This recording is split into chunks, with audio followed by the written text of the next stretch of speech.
L'image montre le nombre de maisons neuves construites à Saint-Gence.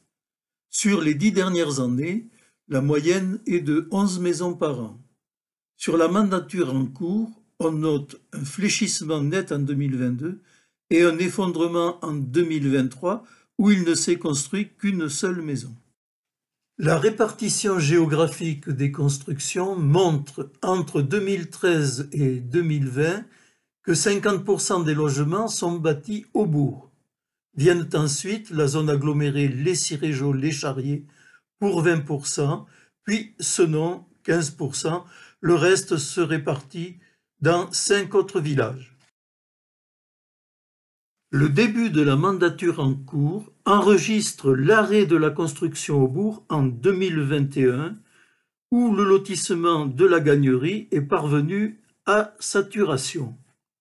En conséquence, l'urbanisation s'est poursuivie dans les 3 centralités secondaires des Charriers, de Senon et de La Châtre. L'objectif de notre PLU adopté en 2019, dont le PADD fixait 70% des constructions au bourg, est donc loin d'être respecté. Les zones U sont aujourd'hui entièrement bâties au bourg où demeurent à urbaniser 2 zones 1AU. La première est la zone 1AUA Le Patureau, située au centre-bourg côté ouest. Il s'agit d'une dent creuse de terrain privé proposée à la construction sans succès depuis plus de 20 ans. La seconde est un terrain communal situé à l'entrée sud de l'agglomération. Il s'agit de la zone 1AU Le Perrat, nouvelle zone inscrite au PLU en 2019. La zone 1AU Le Patureau fait l'unanimité des urbanistes et aménageurs. Il s'agit des meilleurs terrains à bâtir de Saint-Gence. Malgré les efforts convergents des propriétaires et de la municipalité, plusieurs projets d'aménagement ont échoué, car au prix d'achat de la parcelle, l'aménageur doit ajouter le financement des fouilles archéologiques obligatoires, près d'1 million d'euros pour 1 hectare. Sur la zone 1AU du Perrat, le diagnostic pour vérifier la présomption de présence de vestiges archéologiques a été réalisé par l'INRAP en 2023. Nous savons que quelques vestiges ont été découverts et nous sommes en attente du rapport de fouilles. En conclusion, concernant l'urbanisme, notre municipalité formule des vœux pour que le terrain demeurant libre de contraintes archéologiques nous permette de proposer aux aménageurs une partie de la zone 1AU du Perrat dès le premier semestre 2024. Et elle souhaite vivement que les urbanistes et aménageurs qui vont piloter le futur PLU intercommunal nous fournissent le sésame qui ouvrira enfin à l'urbanisation le plus bel espace à construire de notre cher petit village de Saint-Gence.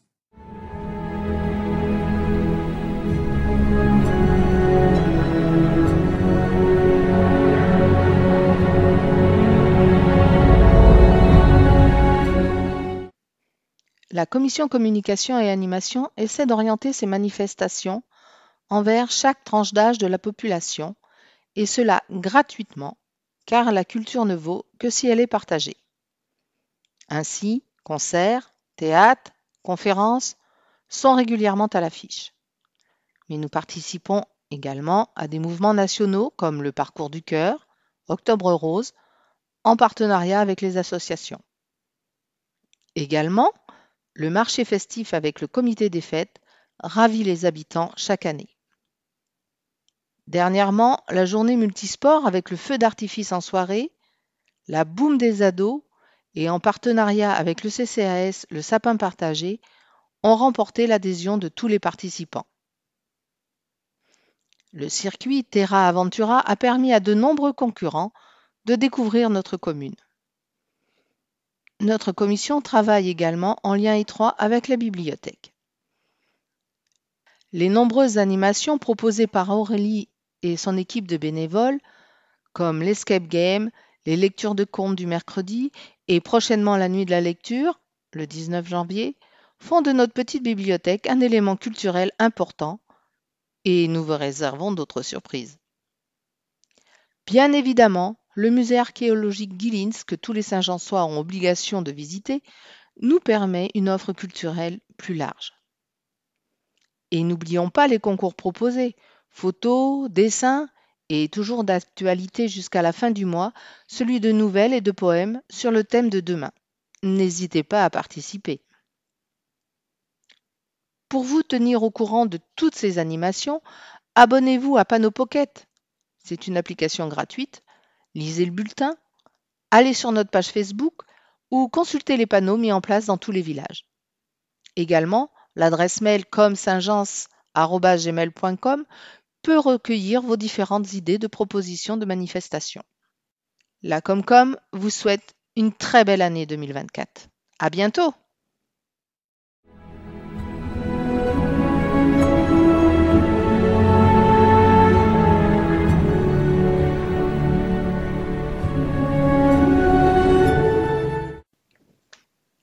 Dans le prolongement du travail engagé depuis plusieurs années, nous œuvrons à conserver une voirie en bon état. Cela passe par un entretien régulier effectué par nos agents en ateliers mutualisés avec Verneuil, Périac et Vérac, mais aussi par l'intervention d'entreprises sous la maîtrise d'œuvre de Limoges Métropole. En parallèle de cette maintenance, environ 150 000 € sont investis chaque année dans divers projets. Sécurité routière avec des aménagements, secteur des Francines, le Beau-Chauderier, route du Rabot, etc., mais aussi des réfections de chaussées ou trottoirs. Rue des Amphores, route de la Chassagne et un chantier de plus grande ampleur, au Teil, avec des aménagements de voiries combinés à l'effacement des réseaux, la création d'une station de traitement des villages, ainsi que le sentier pédagogique des Fonts-Neuves. La maîtrise de nos dépenses liées à ces travaux effectués par nos agents nous a permis d'investir pour l'installation du City-Stade, l'achat d'un tapis pour le dojo à destination de nos associations et des enfants des écoles. Un vaste programme d'économie d'énergie est également en cours, avec l'extinction nocturne de l'éclairage public, également le remplacement de lampes classiques par des LED, ainsi que la pose d'horloges dans les villages n'en étant pas encore équipés. Cela permettra d'harmoniser l'éclairage sur l'ensemble de la commune. Une étude est également en cours sur la possibilité de produire de l'électricité pouvant être consommée par l'ensemble de nos bâtiments communaux.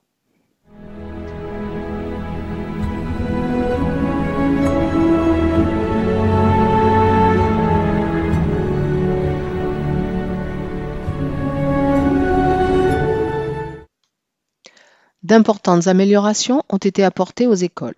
Un préau a été installé sur la cour bitumée de l'école maternelle. Celle-ci n'en possédait pas. Et dans le même projet, une ombrière a été rajoutée dans la cour de l'école élémentaire. Dans la continuité, le restaurant scolaire a bénéficié de travaux afin d'obtenir une meilleure acoustique. Pour cela, des plaques d'absorption de son ont été disposées sur les murs et des nuages du même matériau ont été suspendus au plafond. Une nette diminution du bruit a été constatée. Dans le cadre des projets pédagogiques, la municipalité travaille en collaboration avec les équipes enseignantes. Ainsi, à l'école maternelle, un poulailler a été construit par nos agents et depuis, 2 poules y résident. Les enfants soignent celles-ci à tour de rôle et les œufs sont ensuite utilisés lors des ateliers cuisine. L'école élémentaire a travaillé sur un projet de végétalisation de la cour de l'école. Des carrés potagers avec des créations d'argile ont été installés et inaugurés en fin d'année scolaire dernière. Les besoins en informatique sont de plus en plus importants au sein des écoles. Les tableaux informatiques sont donc régulièrement remis à niveau. La municipalité participe à la prise en charge des transports scolaires, aux voyages de fin d'année, aux spectacles de Noël des 2 écoles. Et désormais, chaque fin d'année, nous souhaitons bonne chance à nos CM2 et leur offrons un bon d'achat chez Page et Plume.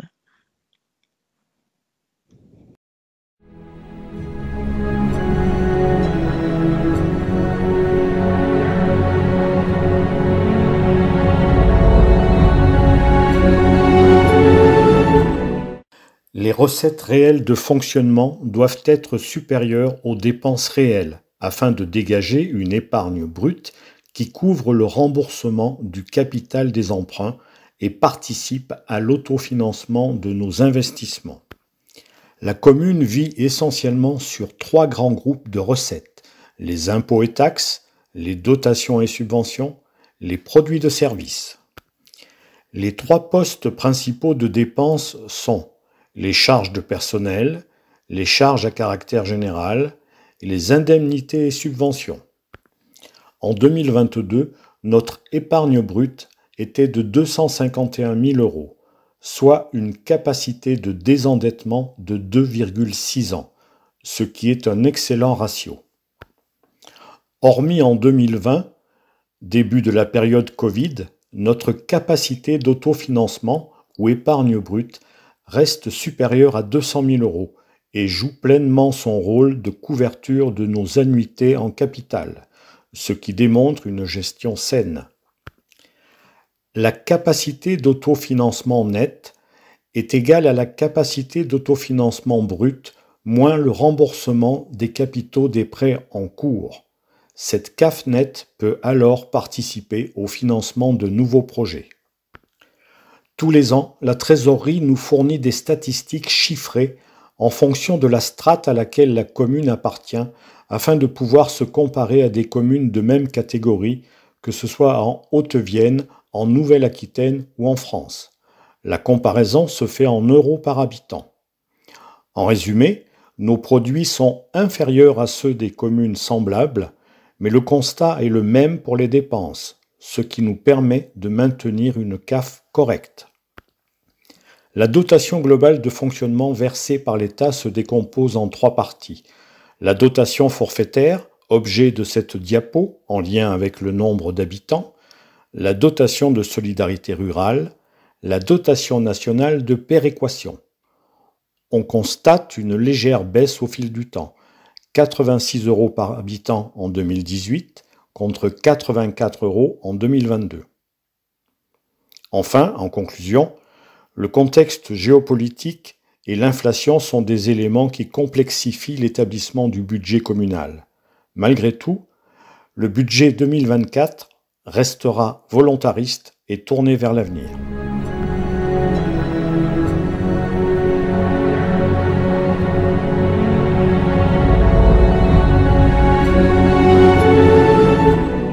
Le SIEPA. Cela va faire 20 ans cette année que le SIEPA, Syndicat intercommunal enfance, petite enfance et adolescence, fut créé.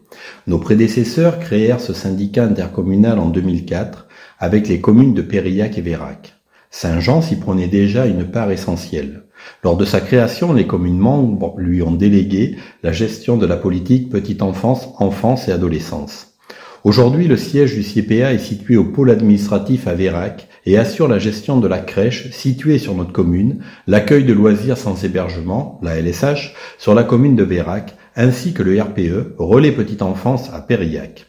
Depuis 2016, le syndicat pilote également les TAP, temps d'activité périscolaire, dans les écoles de nos communes. Depuis 2021, le syndicat a innové en proposant une nouvelle formule de TAP. Le temps d'apprentissage scolaire fondamental est taxé sur les 5 matinées et une après-midi par semaine est dédiée uniquement au TAP. Les enfants choisissent leur activité et la réalisent par groupe de niveau. Cette activité, gratuite pour les familles, permet d'enrichir l'apprentissage des enfants. Durant ces 2 décennies, notre syndicat intercommunal n'a cessé d'évoluer, aussi bien en termes d'accueil, de projets pédagogiques, qu'en termes de fréquentation qui a toujours progressé. Cette constante progression a même nécessité l'agrandissement de la crèche en 2015. Fort de ce constat, de cette progression, et qu'à contrario les locaux actuels n'étant pas extensibles à l'infini, la question de l'amélioration de l'accueil des enfants s'est posée dès la fin de la mandature précédente. Après de multiples échanges, concertations, le bon sens et la responsabilité des élus, dans l'intérêt des enfants, ont fait émerger le besoin d'un véritable pôle enfance intercommunal au service de notre territoire. La situation géographique de Saint-Jean, centrale sur le territoire, l'a naturellement ciblée pour accueillir cette nouvelle structure, et Saint-Jean a largement soutenu ce projet en offrant à l'euro symbolique le futur terrain de ce nouvel équipement. En parallèle des concertations, Nieul a été contacté pour lui présenter ce projet et a immédiatement adhéré et répondu favorablement. C'est en 2022 que la famille syndicale s'est agrandie avec l'entrée de cette nouvelle commune au sein de notre collectivité. Cet élargissement fut perçu par les communes fondatrices comme un plébiscite des actions menées par notre syndicat. Ce nouvel équipement regroupera donc 3 structures au service des usagers, la crèche, le RPE et l'ALSH, ainsi qu'une salle de restauration. Il comprendra également des locaux administratifs ainsi que des locaux techniques. La conception des différents espaces a été conçue en collaboration avec les professionnels des structures actuelles.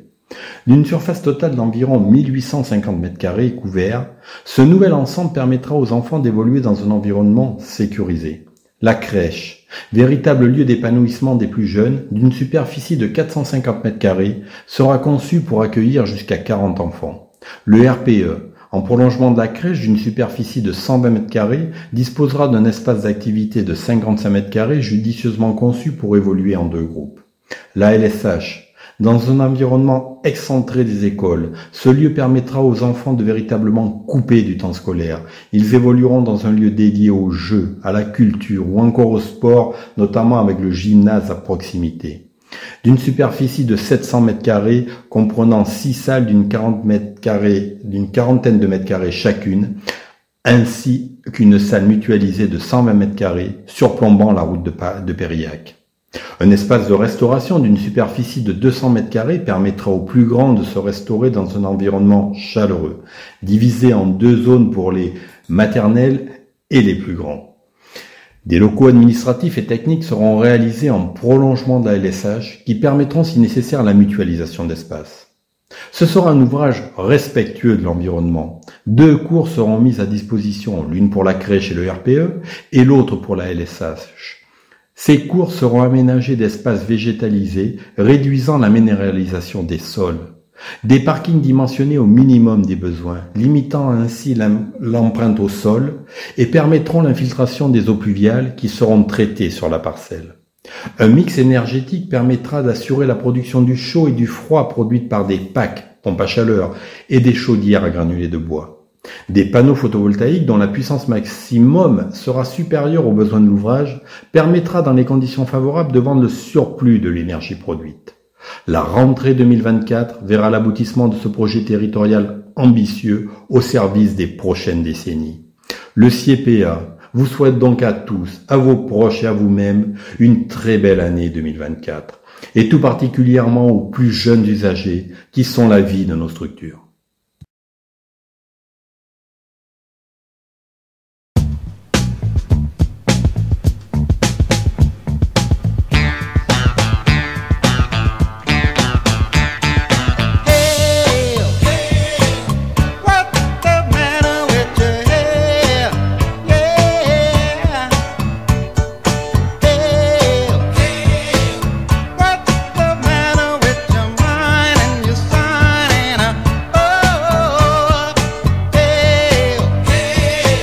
L'ensemble du conseil municipal vous souhaite une très belle année 2024.